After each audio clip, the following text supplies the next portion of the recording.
আসসালামু আলাইকুম। সবাই ভালো আছেন, ভালো থাকেন, সুস্থ থাকেন। আমার রেসিপি আজকে হলো পাঙাশ মাছ দিয়া পুঁই শাক দিয়ে রান্না করব। পাঙাশ মাছ আর পুঁই শাক।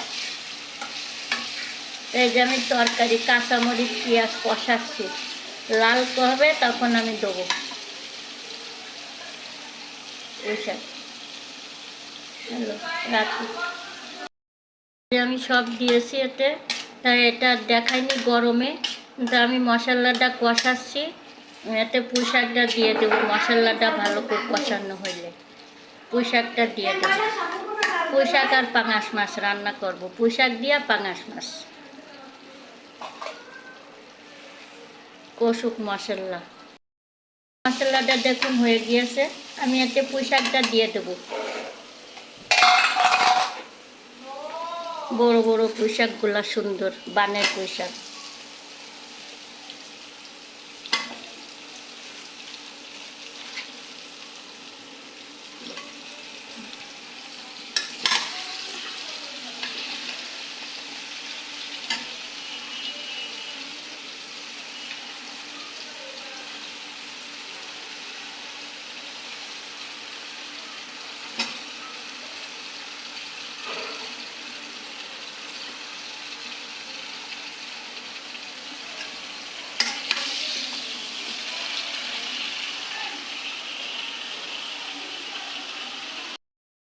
সুন্দর করে কষিয়ে নিয়েছি, এতে আমি গরম পানিটা দিয়ে দেব, দিলে তাড়াতাড়ি বলো করবে।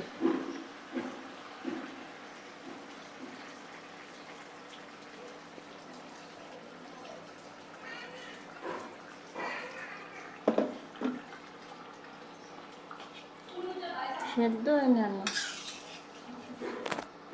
পরে দিয়ান মাছটা আরো পানি দেওয়া লাগবে, সিদ্ধ হয়নি এখন। এই যে আমার পুঁই শাকটা দেখুন হয়ে গিয়েছে। আমি এখন মাছটা দিয়ে দেবো, পাঙাশ মাছ।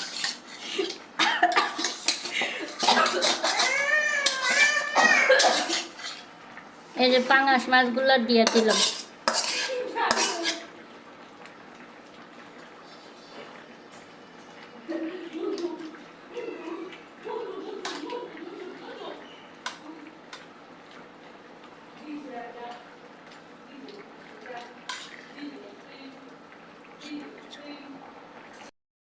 আমার পুঁই শাকটা দেখুন পাঙাশ মাছ দিয়ে রান্না করছি। আমার পুঁই শাকটা হয়ে গিয়েছে। আমি এতে জিরার গুঁড়াটা দিয়ে দেব।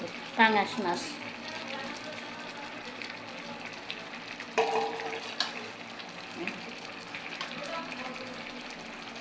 পুঁই শাক আর পাঙাশ মাছ।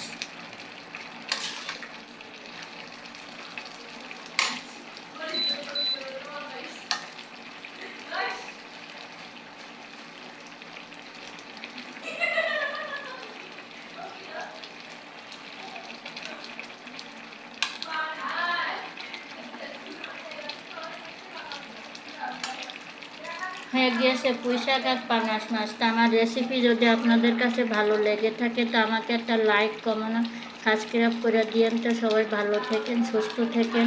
আমার রেসিপি এই পর্যন্ত শেষ।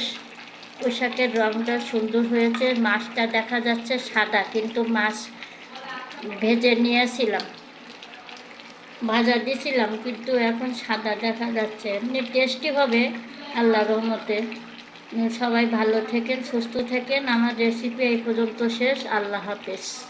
পুঁই শাক আর পাঙাশ মাছ